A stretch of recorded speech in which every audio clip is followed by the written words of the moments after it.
analazimika kuandikia lile kanisa la Efeso.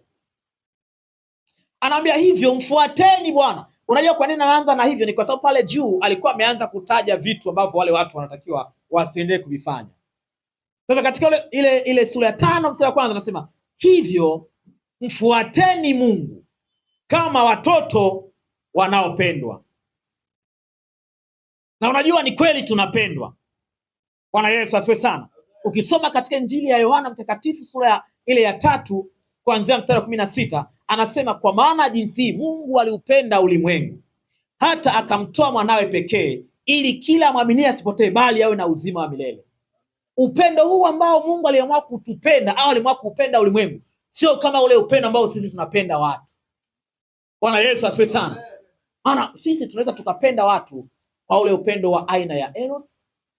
Tunaweza tukapenda kwa aina ile ya upendo wa philia. Tunaweza tukapenda kwa ule upendo wa storge. Ambapo aina zote hizo tatu zinakuwa na sababu. Bwana Yesu asifiwe sana. Mtu akipenda kwa aina ile ya upendo wa storge ni kwa sababu hawa watu wana uhusiano fulani.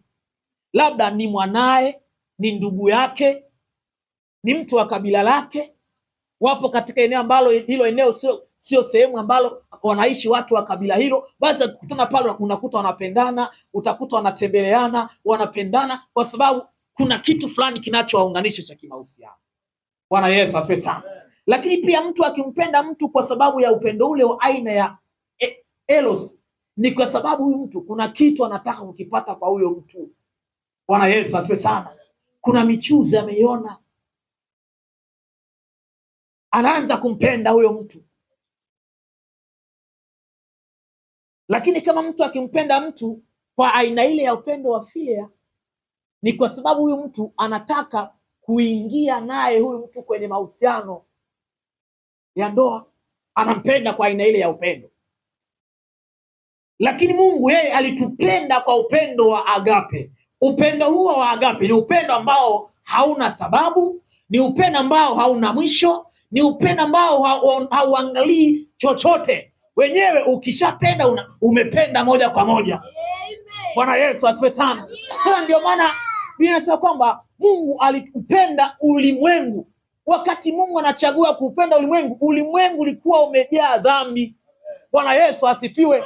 Katika upendo wa kibinadamu hakuna mtu anaweza kupenda mtu mwenye makosa, mwenye matatizo, mtu aliyeenda mbali na wewe, aliyekukosea, ukaamua kupenda. Kwa upendo wa kibinadamu zile aina tatu hakuna mtu atapenda. Bwana Yesu asifiwe. Haleluya. Lakini Mungu akaamua kutupenda sisi wakati tungali wenye dhambi. Kwa hiyo tunapendwa.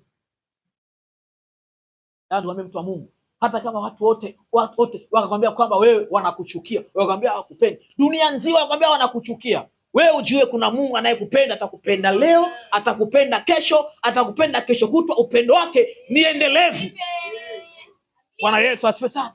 Mpaka utakapoingia mbinguni ataendelea kukupenda.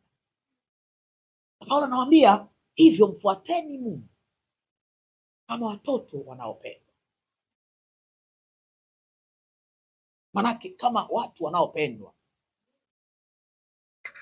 Sasa anasema mkaenende katika upendo